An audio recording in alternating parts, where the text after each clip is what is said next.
Naku, Aling Remedios, bakit sarado ang restaurant NG Manugang mo? Aba, ewan ko. Hindi rin namin alam. Kakaiba. Hindi nakakabahala na sarado. Kinaumagahan na bagong taon, pagbaba sa Tagaytay Bus Terminal, buong pagmamalaking ginala ni Aling Remedios ang anim niyang amiga sa harap restaurant ko. Naku, mukhang hindi pa bukas. Medyo tama pa naman yung manugang ko. Tawagan ko nga, pero nakapatay ang cellphone. Noon lang napansin ni Ali Remedios ang papel na nakadikit sa salaming pinto ng restaurant. Sarado po kami para sa bagong taon. Mabubukas muli sa Enero 4. Sa gitna ng bulungan ng kanyang gaamiga namula ang mukha ni Aling Remedios. Na mga sandaling iyon, ako ay nasulop nga eroplanong patungong Japan, nakatingin sa maula sa labas ng bintana. Sa unang pagkakataon sa loop ng 15 taon, humihinga ako hindi bilang isang manugang, kundi bilang sarili ko. Ano ang gabaang nangyari? Bago tayo magsimula, kung maari po ay pindutin ninyo ang libreng subscribe at like. Ay comment niyo na rin kung saan kayo nanonood at buong puso kong hihilingin na mapunong swerte ang inyong buhay.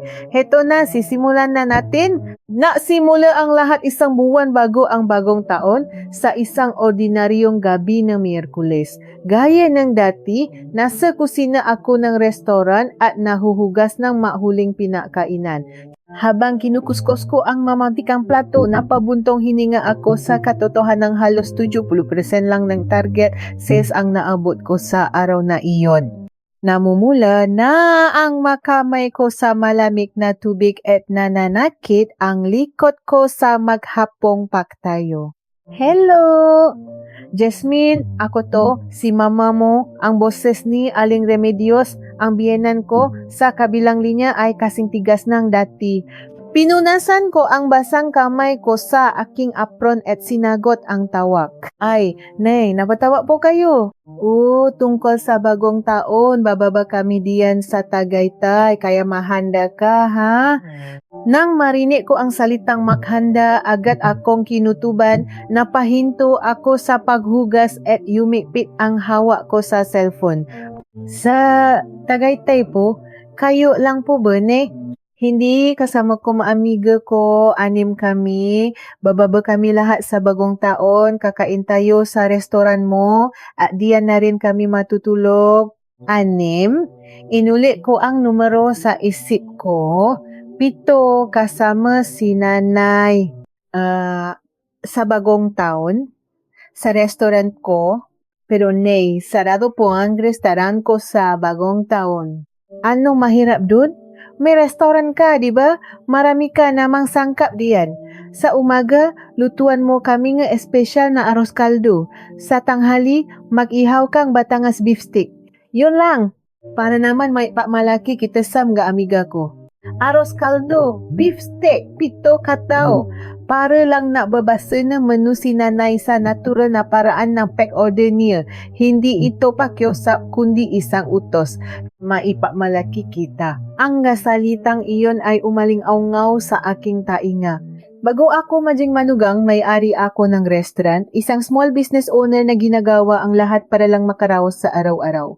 Pero para sa biyenan ko, hindi iyon mahalaga. Nay, pero kasi sa bagong taon medyo, bakit? Nanghihinayang ka sa gastos. Naku, pamilya tayo, huwa na nating bilangin ang pera para ka na ring nagluto sa bahay. Natural lang naman na asikasuhin nga manugang nga manggabisita nga biyenan niya, di ba? Natural lang. Ang salitang iyon ay tumusok sa puso ko. Hawa-hawa ang cellphone, nakatayo ako sa harap ng lababo, nakatulala sa gripo na may tumutulong tubig. Ano ba talaga ako? Hindi may-ari ng restaurant, hindi katulong, kundi isang manugang na tagaluto ng libreng pagkain. Nang may baba ko ang tawag, napasandal ako sa lababo at napabuntong hininga. Ang ilaw sa kusina ay tila napakalami. Nang gabing iyon, pauwi ko sa bahay, dahan-dahan kong kinausap ang asawa kong si Marco na nakaupo sa sofa sa sala. Mahal, tumawa si nanay. Bababa raw sila dito sa bagong taon kasama nga amiga niya. Talaga o mabuti naman. Matagal na rin sigurong hindi nakapabakasyon si nanay kasama ng kaibigan niya. Sagot ni Marco nang walang paalala habang nanonood ng TV. Nagpatuloy ako. Pero sa restaurant daw natin kakain at matutulog, 7 taw sila. Gusto pa, ni espesyal na arroz caldo at beef steak. Okay lang yun, di ba? Restaurant mo naman yan para na rin sa pride ni nanay. Nakatutok pa rin ang mata ni Marco sa TV. Ang tono niya ay para natatanong lang kung ano ang hapunan. Mahal, pero kasi medyo mahina ang restaurant ngayon. Tumaas ang renta tapos bumaksa pa ang benta. Alam ko po, paano naman natin hindi ang sinanay. Isang beses lang naman to, pabiyan na natin. Hindi na ako umimi, isang beses lang naman. Sa loob ng 15 taon naming pagsasama, ilang beses ko na bang narinig yan. Tuwing Pasko, mahal na araw, sa mga handaan ng pamilya nila. Isang beses lang, sa susunod, iba na. Pero hindi dumating ang susunod. Tumayo ako mula sa sofa at pumunta sa kusina. Binuksan ko ang ref. Ilang tapuwe ng tirang ulam, gatas at aitlo lang ang laman. Pagsara ko, hinipitan ko ang hawa sa handle ng ref. Arroz caldo, beef steak, 7 kataw. Nagsimula ng makompute ang utak ko. Ang special seafood para sa arroz caldo, 5,200. Ang Batangas beef, kung 50-500 bawat kilo, kailangan kong at least 4 na kilo, 5,200. Tapos mga side dish, dessert, at 2 araw na pagkain. But ito nung idiota nol, baka umabot pang elutyo nol. Isinandal ko ang nuko sa pintong ref. Tila pinalamig ng malamig na bakal ang maini kong no. Pero ang bigat sa dibdib ko ay hindi nawala. Kailangan ko ba talagang gawin to? Dahil manugang ako, dahil may restaurant ako, paano naman ang kalagayan ko, ang sitwasyon ko, hindi ba mahalaga yun? Nang gabing iyon, hindi ako makatulog. Nakatiti lang ako sa kisame. Sa tabi ko, mahimbing na humihili si Marco. Sa dilim, pabulong kong sinabi, ano na ba talaga ang gagawin ko? Pero walang sagot. Tanging ang tuno lang ng orasan, kasabay nga kabungan didi ko ang pumuno sa gabi. Mula noon habang naktatrabaho ako sa restaurant, hindi mula sa isip ko ang sinabino-biyanan ko. 7 kataw, arroz caldo, beef steak. Kahit nahuhugas ako, kumukuha ng order o nag-iimbentaryo, sumusunod sa akin ang numerong iyon. Isang hapon ng Huwebes nang walang masyadong customer, naupo ako sa maliit na mesa sa sulok ng kusina, binuklat ang ledger at napabuntong hininga. Ang manumerong nakasulat sa pulang ballpen ay sumasayaw sa paningin ko. Renta, 50,000. Gastos sa sangkap, sweldo, kinalkula ko sa calculator. Ang natira lang ay 50,000. Kung ibabawas pa ang paunang bayad para sa sangkap sa susunod na buwan at mga bayarin, halos wala nang matitira sa akin. Biglang tumunog ang cellphone ko, ang ahente ng real estate. Ma'am Jasmine, tungkol po sa renta, gusto po kasing itaas agad ng may-ari, simula po next month, tugubla 28,000 na po. Pero pasensya na po, bigla po kasing nabago isip nga may-ari. Gumaganda na raw po kasi ang area kaya na tataasan na rin ng renta ang iba. Pagkababal ng tawa, natulala ako sa screen ng calculator, nangingini ang kamay ko. Para nawala ng lakas ang kamay ko, may hawa dito. Paano na? Ano nang gagawin ko? Nang gabing iyon, pagkasari ng restaurant, dumaan ako sa isang convenience store pauwi. Naubusan na kami ng ulam sa bahay at kailangan kong bumili. Puro sa harap ng mga estante na atubili ako. Isang bateng bago, 80. Isang blok ng tokwa, 40. Dati, pupulutin ko lang ang maito. Ngayon, bawat isa ay pabigat. Sa huli, 2 cup noodles lang ang binili ko. Pinag-isipan kong gumastos ng 10,000 para sa 7 tao, para sa arroz caldo at beef steak, pero heto ako, nag-aalangan bumili kahit cup noodles lang. Pagdating ko sa bahay, bukas kong pinto, sumigaw si Marco mula sa sala. Mahal, tumawa si nanay. Gusto niya yung Batangas beef steak daw ang ihanda mo. Maslan daw sa pakain nga amiga niya. Ibinalibag ko ang plastic bag mula sa convenience store sa mesa. Beef steak? Oh, may reputasyon si nanay na dapat alagaan. Saka kailangan mo na rin daw mahandin na makwarto. 7 tao sila kaya maibuk ka na raw ang transient house o motel. Beef steak, motel. Binusan ko ang ref, nakatalikot kay Marco at natanong, Mahal, sino ang makbabaya para diyan? Anong sino? Siyempre tayo. Hindi naman natin pwedeng pagbayarin si nanay, di ba? Dumampi sa mukha ko ang lamig mula sa ref, pero mas nanlamig ang puso ko. Mahal, ang 1 kilo ng Batangas beef. Mahigit 50,500 na. 7 taon nga 53,500 yun. Tapos yung motel, kailangan ng 3 kwarto. Nga ang 5,600 pa yun. Kahit na, para naman sa pride ni nanay, isang beses lang to. Isang beses lang. Na naman, isinara ko ang ref, humarap kay Marco at tinitigan siya. Mahal, alam mo ba kung makano ang kinita ng restaurant ngayong buwan? Pagkatapos ng renta, sahod at gastos, 55,000 lang ang natira. At sa susunod na buwan, tataas pa ang renta. Tumayo si Marco mula sa sofa at lumapit sa akin. Alam ko, mahirap na intindihan ko. Pero pamilya tayo, wala tayong magagawa. Kung pamilya tayo, hindi ba dapat intindihin din nila ang kalagayan ko? Tinanong mo man lang ba si nanay kung okay lang ba sa akin, kung kaya ko bang maghanda? Sandaling natahimik si Marco bago bumuntong hininga at umiwas ng tingin. Paano ko naman sasabihin kay nanay yun? Pagbigyan na natin, sige na. Ako na ang bahala. Dadagdagan ko na lang sa susunod.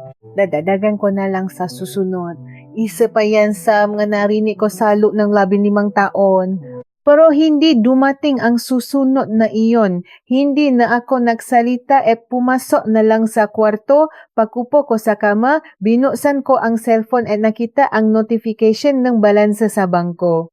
Account holder, Jasmine Cruz balance, W4,520.50, 4,520. Iyon na lang ang pera ko. Ibinato ko ang cellphone sa kama at isinupsok ang mukha sa unan. Gusto kong umiyak pero hindi ko magawa. Pakiramdam ko, wala nang laman. 15 taon akong nabuhay ng ganito at 10, 120 na lang ang natira sa akin. Nang gabing iyon, bago matulog, nag-search ako online ng presyo ng Batangas beef.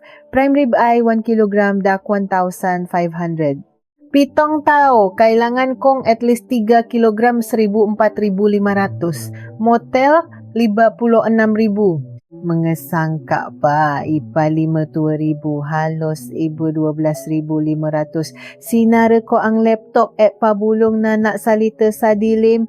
Kailangan ko ba talagang gawin to? Tanging ang hili ni Marco ang sagot sa akin. Kinabukasan, naklasloob akong tawagan ang biyenan ko. Nangingini ang kamay ko pero kailangan kong ipaliwanag ang sitwasyon ko. Inilapit ko ang cellphone sa tainga at huminga ng malalim. Nay, may sasabihin po sana ako tungkol sa paghahanda sa bagong taon. O ano yun? Huwag mong sabihin hindi mo na itutuloy yung arroz caldo. Halata na sa boses niya ang pagiging depensibo. Hindi po sa ganon. Medyo gipit lang po kasi ang restaurant ngayon.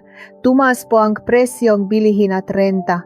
Medyo malaki po ang gagastusin para sa 7 tao. Gastos? Jasmine, may restaurant ka?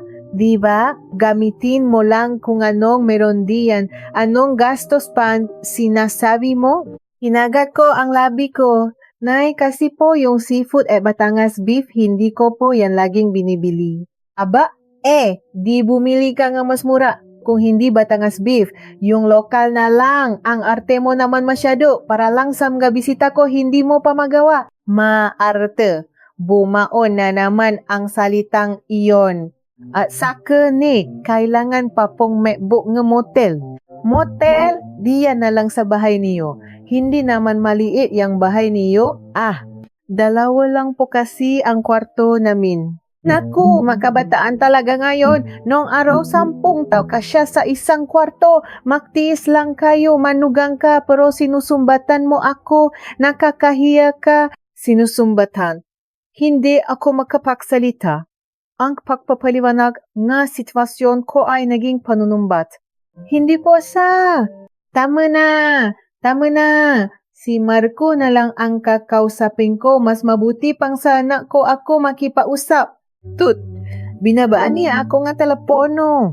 Nakatayo lang ako sa gitna ng kusina, tulala, hawa ang cellphone. Kumukulo ang sabaw sa kalan pero hindi ko man lang napansin ano bang ginawa kong mali. Nang gabing iyon, pag-uwi ko, naghihintay si Marco. Hindi maganda ang itsura niya. Tumawa ka raw kay nanay. Sinabi mo raw na hindi pwede sa bagong taon. May bahit ng paninisi sa boses niya. Habang nakuhubad mo siya patos sa may pinto, sumagot ako. Hindi ko sinabing hindi pwede. Sinabi kong mahirap ang sitwasyon. Kahit na nakapasabi na sinanay sa mga amiga niya. Paano na ang kahihiyan niya kung bigla neting kakanslahin? Inilapak ko ang bak sa sofa at hinarap si Marco. Paano naman ang kahihiyan ko? May negosyo rin ako. Tao rin ako na gustong mapahinga sa holiday. Manugang ka niya. Mahirap ba talagang asikasuhin ang mga bisita ng biyenan mo? Manugang ka niya. Muli na namang bumiga ang pakiramdam ko dahil sa mga salitang iyon. Marco, ikaw, anak ka niya, di ba? Bakit hindi mo siya kausapin na intindihin niya naman ang sitwasyon ko o kaya maambak man lang sa gastos? Bakit ni isang salita, wala ka masabi? Natahimik si Marco bago bumuntong hininga at naupo sa sofa. Paano ko sasabihin yun kay nanay? Alam mo naman kung gaano siya kahirap kausapin. Tainingnan ko siya na parang hindi makapaniwala. Kaya dahil mahirap siyang kausapin, sa akin mo lahat ipapasa. Hindi sa pinapasa. Pwede bang intindihin mo na lang, pagbigyan mo na lang, sige na, isang beses lang to. Isang beses lang. Dumiretso ako sa kusina at padabog na binuksan ng ref. Wala naman akong kukunin, pero sa sobrang ginis, binuksan ko lang ito at isinaramuloy. 15 taon na, Marco. Ilang beses na akong naktais. Tuwing may okasyon, laking isang beses lang. May nakbaho ba? Hindi, sumagot si Marco. Umupo ako sa siya sa may hapakainan at mahinang naksalita. Marco, sagutin mo ako ng tapat. Asawa ba ang tingin mo sa akin o kasangkapan lang para pasilbihan si nanay? Anong klaseng tanong yan? Siyempre asawa kita. Kung asawa mo ako, dapat kampihan mo ako. Nahihirapan ang asawa mo, pero bakit si nanay pa rin ang kinakampihan mo? Hindi sa kinakampihan ko siya. Napasabunot si Marco at tumayo. Mahirap din sa akin, naipit ako. Intindihin mo rin sana ako. Pagkatapos ay pumasok na siya sa kwarto. Naiwan ako maisa sa sala, naipit siya kaya, mahirap. Napasandal ako sa mesa at tumingin sa bintana mula sa kabilang apartment. May mailaw na namumula sa mga bintana. Siguro may isang pamilya naghahapunan. May pamilya rin ako pero bakit pakiramdam ko nagisa ako? Ipinatong ko ang makamay sa mukha ko. Sa huli walang tutulong sa akin. Ang paghahanda para sa 7 bisita, ang gastos na higit 1,000 plus 10,000 at isang pamilyang hindi ako maindinihan. Nang gabing iyon, hindi ako makatulog. Nakatitak lang ako sa kisama. Ano ba ako sa pamilyang ito? Isang tagapagtrabaho lang. Tagapagsakripisyo sa dilim. Tumulo ang luha ko. Hindi ako humikbi. Ayokong magising si Marco. O baka alam kong kahit magising siya, wala ring mangyayari. Bigla, may pumasok na ideya sa isip ko. Paano Paano kung mawala ako ang ideyang iyon na parang isang maliit na buto ay itinanimin sa isang sulok ng isip ko? Kinabukasan, pumasok ako sa restoran gaya ng dati, pero may isang bagay na bago. Pakiramdam ko, may lamat na sa puso ko. Parang naglalakat sa manipis na yelo at sa ilalim tahimik na nabibita habang nagseserve ng pagkain, habang naghuhugas. Iniisip ko, kailangan ko ba talagang mabuhay ng ganito? Natapos ang tanghalian, maalas 2 mahapon nang wala ng customer. Umupo ako sa maliit na mesa sa sulok at pinuksan ang laptop. Kusa nang gumalaw ang madaliri ko. Flight to Japan. Habang tinatype ko ang masalitang iyon, bumilis ang tibok ng puso ko.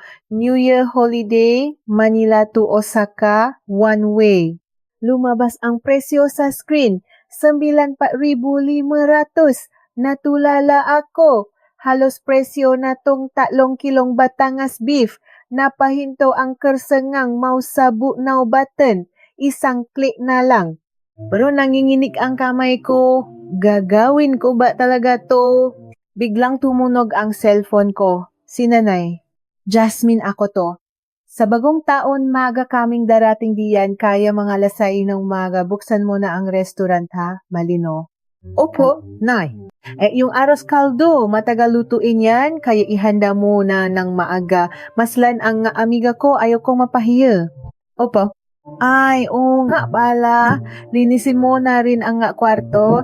Diyan kami matutulog sa bahay niyo. Hindi ako nakasagot. Bakit hindi ka sumasagot? Narinig mo ba o hindi? Narinig ko po. Sige, asahan ko yan. Ipinagmalaki na kita sa maamiga ko.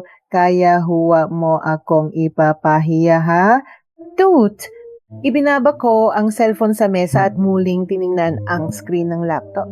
Nandun pa rin ang book now button at pinindot ko ito. Click. Booking confirmed. 9:30 a.m. Naya departure. Nang makita ko ang screen, tumulo ang luha ko. Pero kakaiba, hindi ito luha ng kalungkutan. Para itong kalayaan. Nagawa ko. Nangingini ang kamay ko. Nagwawala ang puso ko. Pero kasaba nito, sa unang pagkakataon sa loob ng 15 taon, nakaramdam ako ng kakaibang saya dahil pinili ko ang sarili ko. Nang gabing iyon, pauwi ko, wala akong pinasabihan. Si Marco ay nanonood TV habang uminom ng beer. Pumasok ako sa kwarto at tahimik na inilabas ang maleta, isang malikabok na maleta na nakatago sa ilalim ng aparador. Kailan ba ako huling nag-travel? Hindi ko na malala. Simula nang ikasal kami, ang travel ko lang ay ang pauwi sa probinsya nila tuwing may okasyon. Binuksan ko ang maleta at isa-isang inayos ang damit. Isang itim na sweater, maong, komportableng sapatos, at ang passport ko na nakatago sa ilalim ng drawer. Valid pa kaya? Binuklat ko ito, valid hanggang 2027. Ang muha ko sa litrato ay mas masaya kaysa ngayon. Kuha ito bago ako ikasal nung nag-travel kami ng kaibigan ko. Nakangiti pa pala ako noon.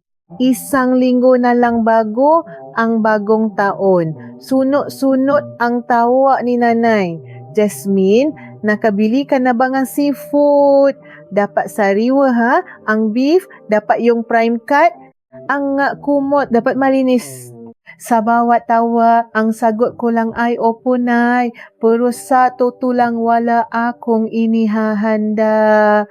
Sa halip, gabi-gabi akong nagsesearch ng impormasyon tungkol sa Japan, nga cafe sa Osaka, nga templo sa Kyoto, ang Deer Park sa Nara, habang naghahanap ng malugar na pwede kong puntahan maisa. Unti-unti akong nasasabi, maisa. Walang isipin, maglalakat lang, kakain at magpapahinga.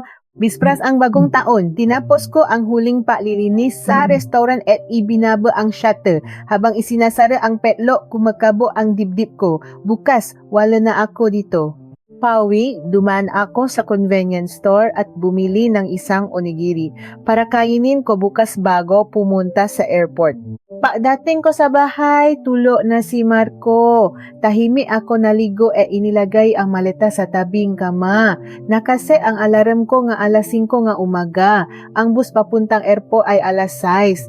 Kahit nakahiga na, hindi ako makatulog. Patuloy ang kabo, hinige dibdib ko. Alis ka na ba talaga?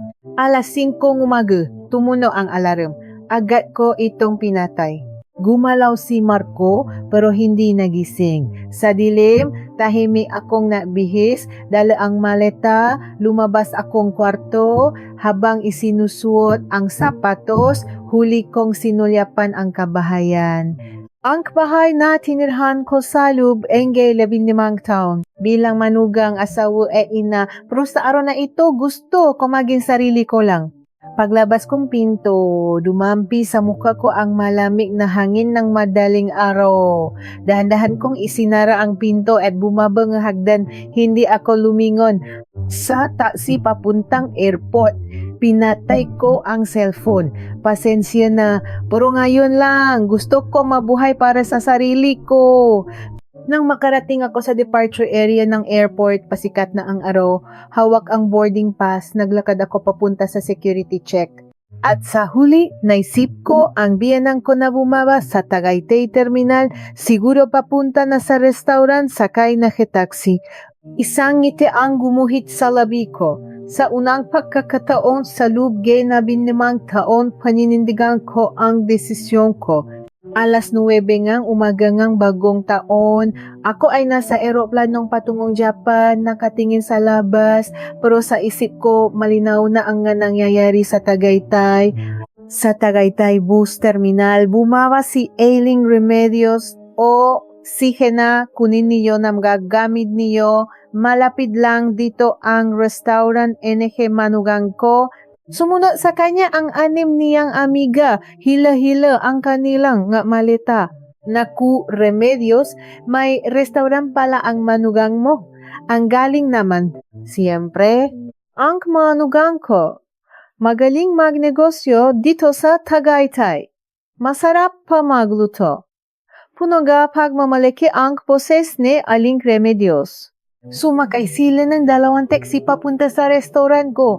Remedios, totoo bang may Batangas beefsteak? Paborito ko yan.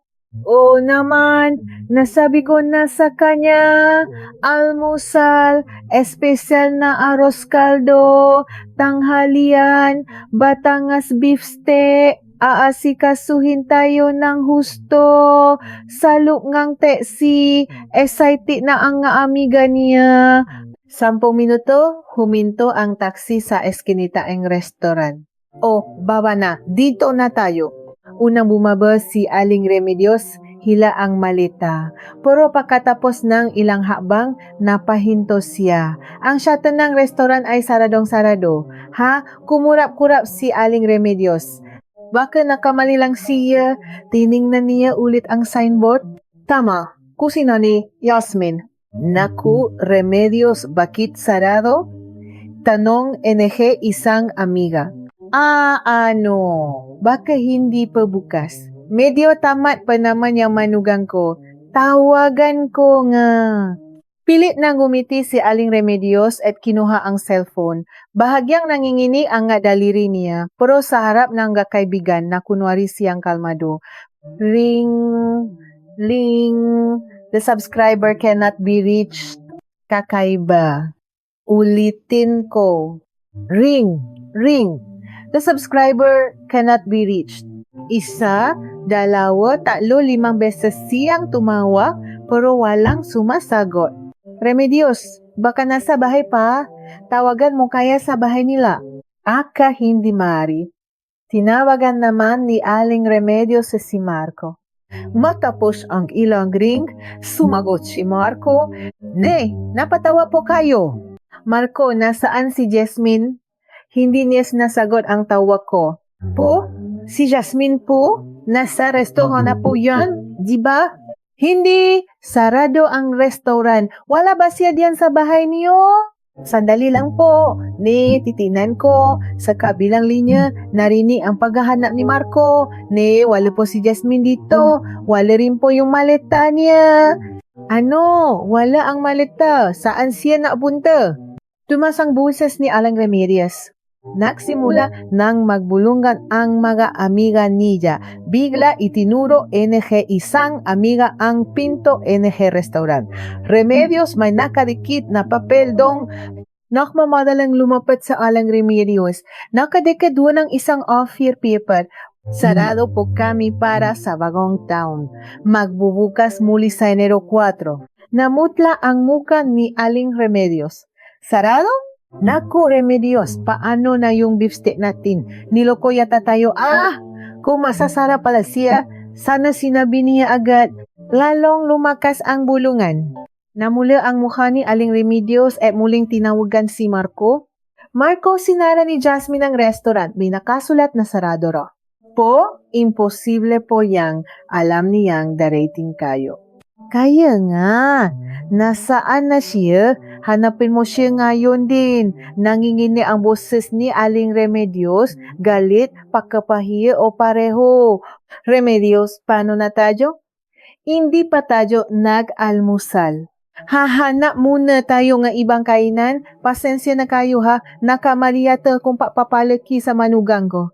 Pilitin nang gumiti si Aling Remedios pero ang giti niya ay anumang oras ay bibigay. Hila-hila ang mabibigat na maleta, umalis sila. Dahil bagong taon, halos lahat ng restaurant ay sarado. Sarado rin dito, holiday din daw sila. Pagkatapos ng isang oras na paghahanap, nakakita sila ng isang bukas na Filipino restaurant. Good morning po. Ilan po sila? Pito. Ay, pasensya na po. Holiday special menu lang po ang available namin. Tatai 600 po per head. Kinaga ni Aling Remedios ang labi niya. 7 tao, 8,200. Sige yan na. Pagkatapos kumain, natanong ang isang amiga, Remedios, saan tayo? Matutulog ngayong gabi? Akala ko ba sa bahay ng manugang mo? Maghahanap tayo ng motel. Ako na ang bahala. Nag-search si Aling Remedios sa cellphone, pero dahil holiday, doble ang presyo. Tahul 4,000 isang gabi ang 3 kwarto. 12,000. Nang araw na iyon, gumastos na malaki ang grupo ni Aling Remedios sa paghahanap nga makakainan at sa gabi sa isang motel sila tumuloy. Sa loob NG kwarto, nakaupo si Aling Remedios sa kama at binasa ang text ni Marco. Nay, hindi pa rin po makontak si Jasmine. Nakapatay pa rin ang cellphone. Baka may nangyari na pong masama. Pinisi ni Aling Remedios ang cellphone. Ang babaeng yon, ipapahiya niya ako ng ganito. Pero sa isang sulok ng puso niya, unti-anting gumapang ang kaba. Sana naman, walang nangyaring masama sa kanya. Nang gabing iyon, ako ay nasa isang maliit na hotel room sa Osaka. Nakapatay pa rin ang cellphone. Habang tinitinan ang city lights ng Osaka, naisip ko ano kayang isura ni nanay ngayon? Hindi sa wala akong konsensya. Puro mas malaki ang pakiramdam kalayaan. Sa unang pagkakataon, pinili ko ang sarili ko at gusto ko maniwala na hindi ako nakamali. Nakarating ako sa Kansai Airport ng Osaka bandang tanghali. Pagkatapos ng immigration paglabas kong airport, dumampi sa mukha ko ang ibang hangin. Ibang amoy, ibang ingay, ibang wika at ako ay ganap na malaya. Hila ang maleta habang naglalaka sa lobby ng airport, bigla akong naya. Isang lugar na walang nakakakilala sa akin. Walang tumatawa sa aking manugang, asawa o ina. Umupo ako sandali sa isang bench para iminga. Binuksan ko ang cellphone. Bumuhos ang notifikasyon. 37 missed calls. 18 text message. Karamihan galing kay Marco. Mahal, nasaan ka? Sagutin mo tawa ko. Jasmine, anong nangyari? Nag-alala ako. Please, mag-reply ka. Nagwawala na si nanay. At may text din mula kay nanay. Tawagan mo, ako ngayon din. Anong kalokohan to? Binasa ko ang nga mensahe at pinatay ulit ang cellphone. Pasensya na. Pero hindi pa ngayon. Sumakay ako ng tren papuntang Namba. Habang nakaupo kasama ng ibang tao, nakatingin sa labas ng bintana, naging payapa ang pakiramdam ko. Sa loob ng 15 taon, ngayon lang ako nag-isa. Na-check-in ako sa isang maliit na hotel malapit sa Namba Station at lumabas. Ang Dotonbori kahit bagong taon ay puno ng tao, kumikinang ang neon sign at umaalingasaw ang amoy ng pagkain. Dahan-dahan ako naglakad, walang patutunguhan. Kung saan lang ako dalhin ng mapae ko, kailan ba ako huli naglakad ng ganito na walang iniisip bilang may-ari ng restaurant. Lagi akong hinahabol ng oras. Mamamalengke sa umaga, maghahanda ng sangkap, asikasuhin ang customer, sa bahay, laba, linis, pagkain ng pamilya, sa bahay ng biyenan, titigan ni nanay, asikasuhin ang mga bayaw.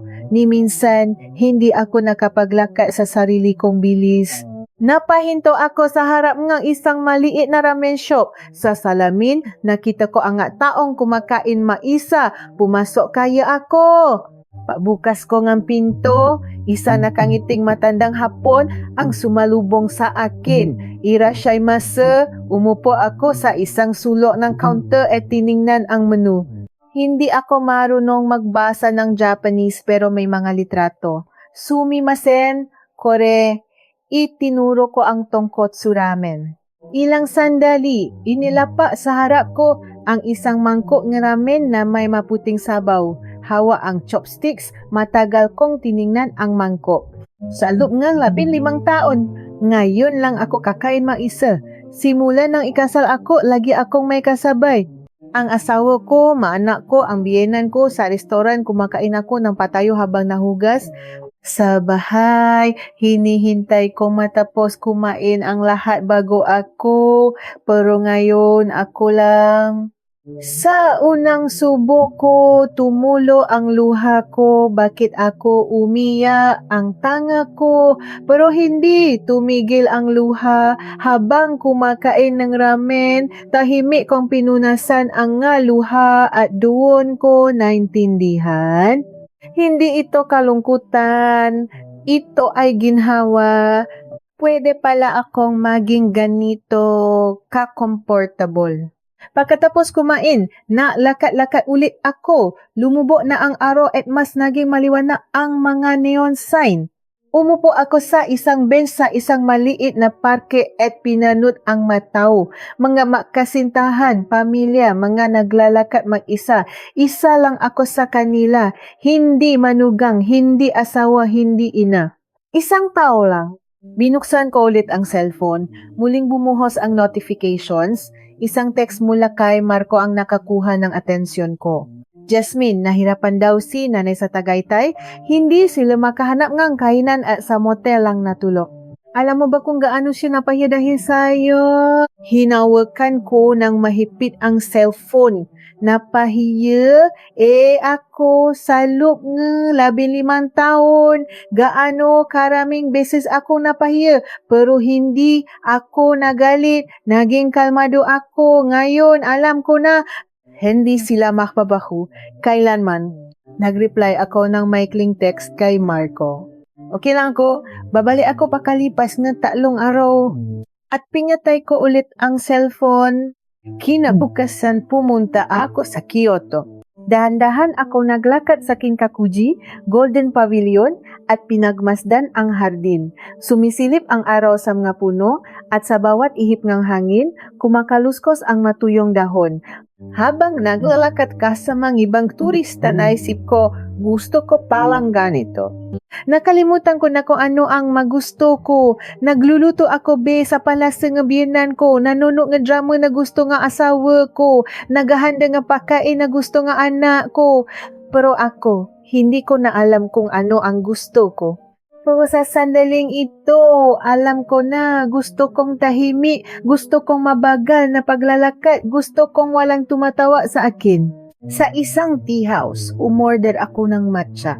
Ang pait at tamis nito ay kumalat sa bibig ko. Habang tinitingnan ang bamboo forest sa labas, binuksan ko ang notes app sa cellphone ko at nagsimula akong magsulat. mga gagawin pagbalik. Kausapin si nanay ng malinaw. Hindi na ako tatanggap mo utos na basta-basta. Sabihin kay Marco na kailangan ko rin ng respeto. Planuhin ulit ang restaurant sa paraang gusto ko. Sa mga okasyon, dapat kasama na ang opinyon ko. Nanginginig ang kamay ko habang nagsusulat. Kaya ko ba talagang sabihin to? Pero ngayon kailangan hindi gusto ko. Sa huling araw, pumunta ako sa Nara. Sa park malapit sa Todaiji Temple, malayang naglalakad ang mga usa. Bumili ako ng senbei sa crackers at dahan-dahang inabot. Lumapi ang isang usa at kinain ito mula sa kamay ko, malaya rin sila. Habang nakaupo sa bench at pinapanood sila, bigla kong naintindihan. Pwede rin pala akong maging malaya. Sa loob ng 15 taon, ikinulong ko ang sarili ko sa kahon ng pagiging manugang, asawa at ina, pero hindi ko pinili ang kahon na iyon, iba ang gumawa para sa akin. Ngayon, gusto kong ako na ang gumawa ng sarili kong kahon. Nang gabing iyon, babalik sa hotel, naimpake ako, bukas babalik na ako ng Pilipinas, tiningnan ko ang sarili ko sa salamin, walang nagbago sa isura ko. Pero ang nga mata ko, iba na. Nabago na ako. Hindi na ako ang manugang na laging naalala, kundi isang taong handang ipaglaban ang sarili. Hindi na ako ang asawang laging natitiis, kundi isang taong alam ang karapatan niya. Habang nakahiga at nakatingin sa kisame, pabulong kong sinabi, pagbalik ko sasabihin ko na ng malinaw. At sa unang pagkakataon, nakatulo ako ng mahimbing. Nakarating ako sa nai pagkalipas ng 3 araw, maalas 6 ng gabi. Hila ang maleta, paglabas kong arrival area, nilanghap ko ang hangin ng Pilipinas. Pamilya, pero kakaiba, nandito na ako. Sa taksi pawi, kumakabo ang dibdib ko. Pero iba ito, sa kaba noong palis ako. Ngayon, handa na ako. Pagdating sa harap ng bahay, binuksan ko ang pinto. Bukas ang mailaw. At sa sala, makatabing nakaupo si nanay at si Marco naghihintay. Seryoso ang mamuha nila. Nandito na po ako. Pagkasabi ko niyon, biglang tumayo si nanay. Anong nandito na? Anong kalokohan ang ginawa mo? Nangingi ang boses niya sa galit. Tahimik ako, nahuba ng sapatos at pumasok sa sala. Inilagay ko ang maleta sa isang tabi at umupo sa sofa. Nay, pwede po bang pakinggan niyo muna ako? Anong pakikinggan? Alam mo ba ang ginawa mo sa akin? Ang kahihiyan na dinulot mo sa harap mga amiga ko, namula ang mukha ni nanay, sinara mo ang restoran, hindi ka makonta. Nagdala ako ng 7 tao, pero wala kaming mapuntahan. Nahanap kami ng kainan na tulog sa mamahaling motel. Alam mo ba kung gaano ako napahiya? Tiningnan ko siya ng diretso. Pasensya na po, nay, pero may sasabihin din po ako.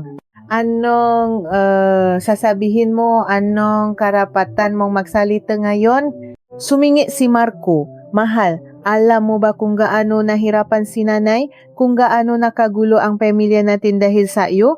Humarap ako kay Marco. Marco, paano naman ako? Alam mo ba kung gaano ako nahirapan?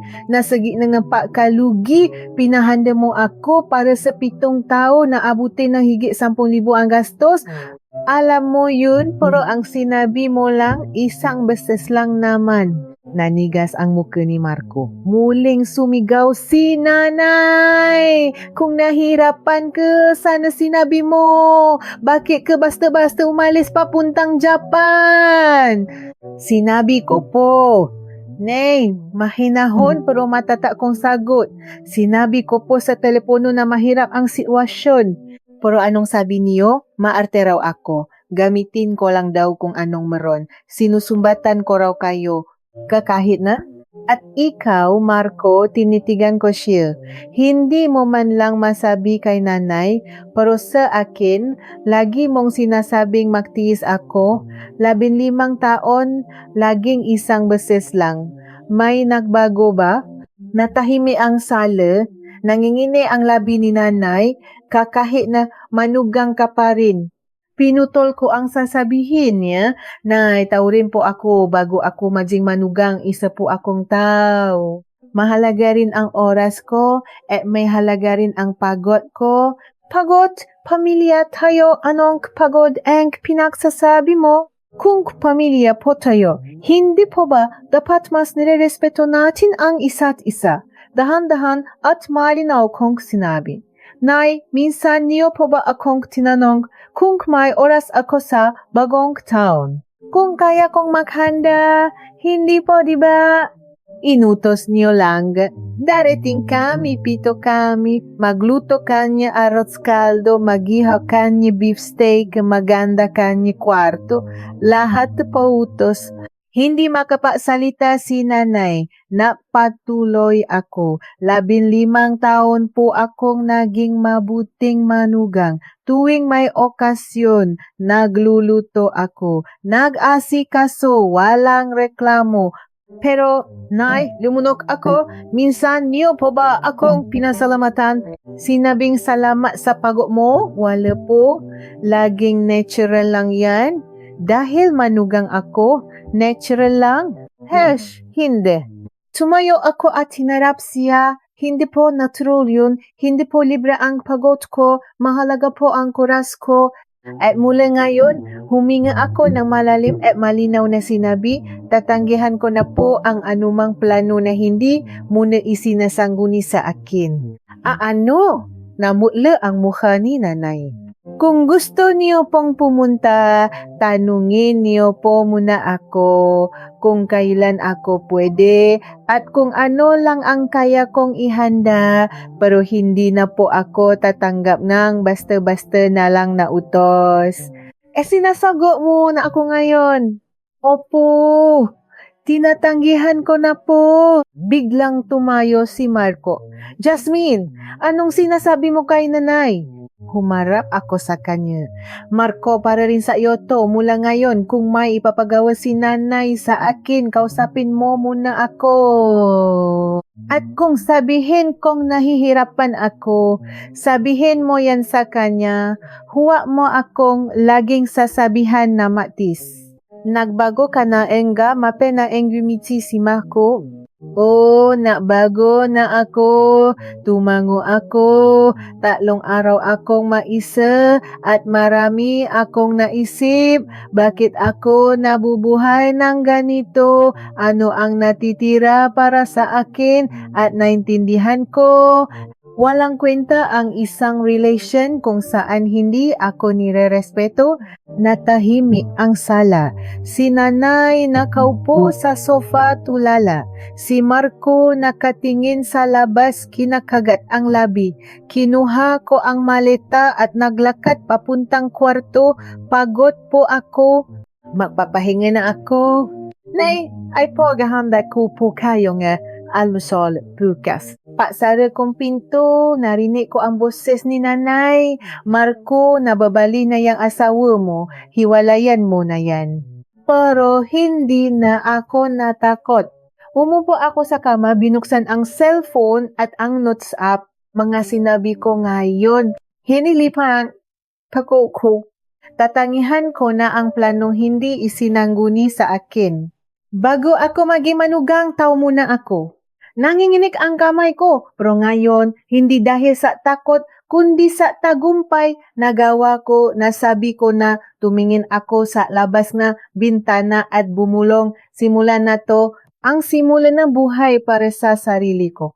Mula sa sala, naririnig ko pa rin ang boses ni Nanay at Marco, galit na guguluhan. Pero hindi na ako kayang durugin ng mga boses na iyon dahil ngayon alam ko na may karapatan din akong respetuhin at may karapatan akong ipaglaban ito. Mula nun, naging tahimik ang bahay namin.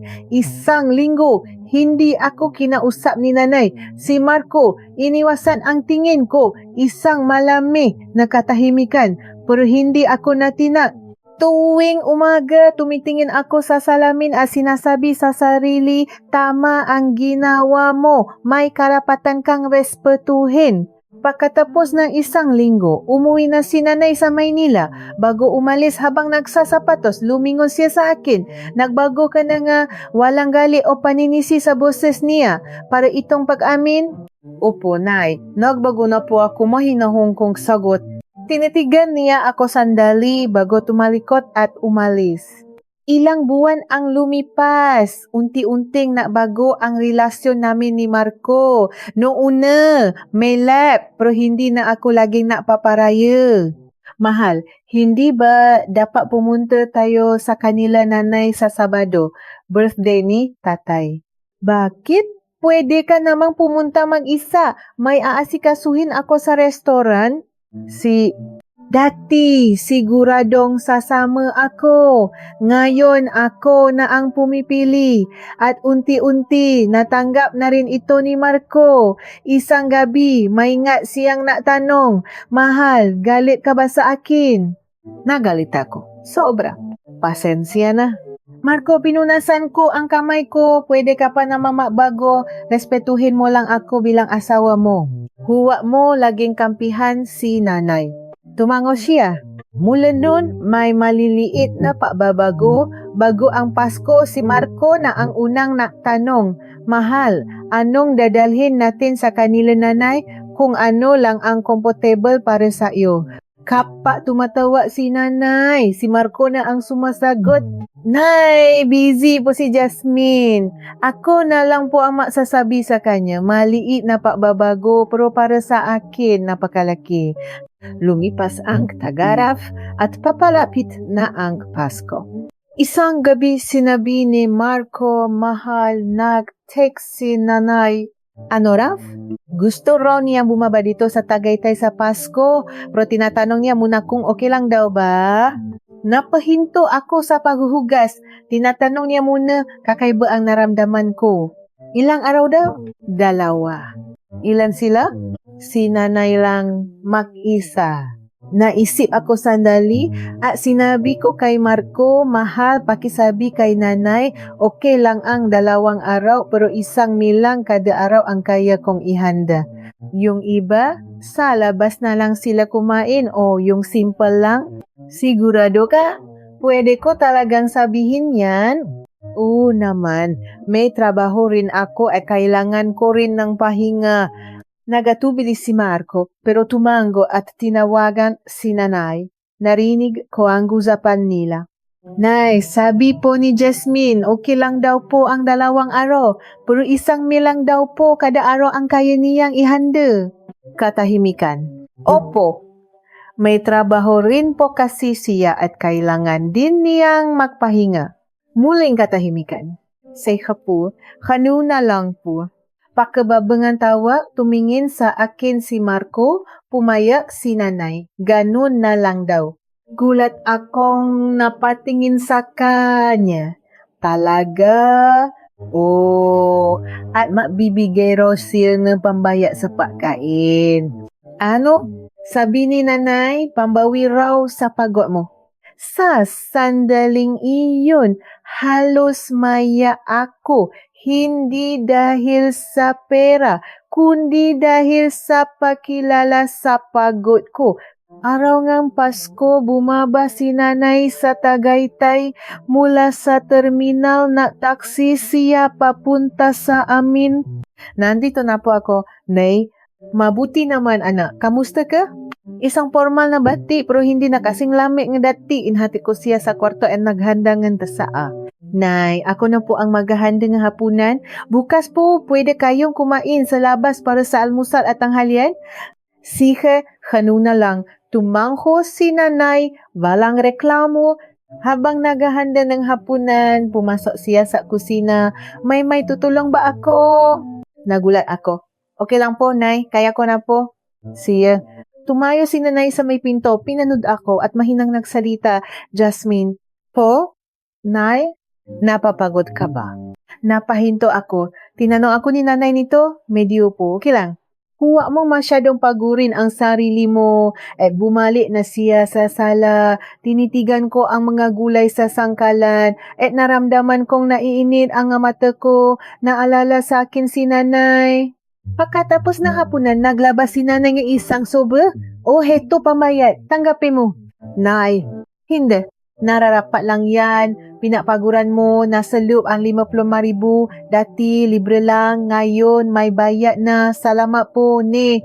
Anong salamat? Ako dapat ang humingi ng pasensya. Mahinang sabi ni nanay. Noong bagong taon, sumobra ako. Hindi ko inintindi ang sitwasyon mo. Basta na lang ako nautos.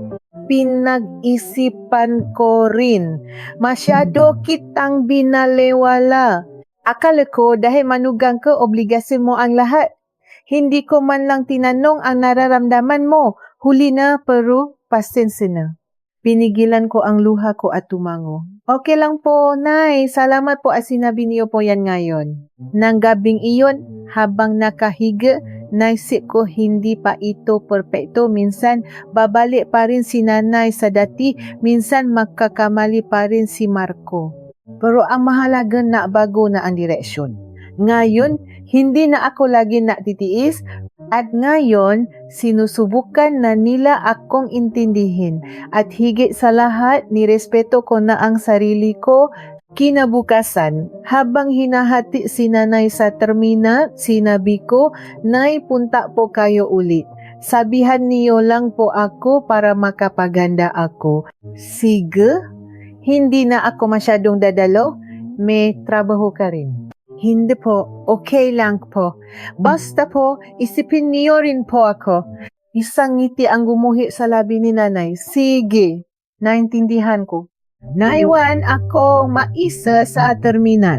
Umihip ang hangin. Lumipat ang buhok ko. Sa loob ng 15 taon, nahanap ko na ang sarili ko. Bago ako maging manugang asawa o ina, ako si Jasmine. At ngayon, mabubuhay na ako bilang si Jasmine. Hindi ito pepektong happy ending. Mahihirapan pa rin ako, makakaroon pa rin ng mga hindi pagkakaunawaan. Ngayon lang nila ako kinilala, inabot ng 15 taon, may panghihinayang. Sana mas maaga kong sinabi. Sana mas maaga kong ipinaglaban ang sarili ko. Pero may pag-asa rin. Pwede pang magbago. Marami pa akong taon na haharapin. Pawi, duman ako sa restaurant. Itinaas ko ang shutter at pumasok sa kusina. Ang pamilya na amoy, ang pamilya na lugar, pero ngayon hindi na ito pabigat, kundi pangarap. Habang pinupunasan ang sangkalan, pabulong kong sinabi, simula na to, ang tunay na simulang buhay ko. Pumasok ang sikat ng araw sa bintana. Mainit at malambing, parang sinasabing kaya mo yan. At ako ay nakangiti, isang tunay na ngiti pagkatapos ng 15 taon.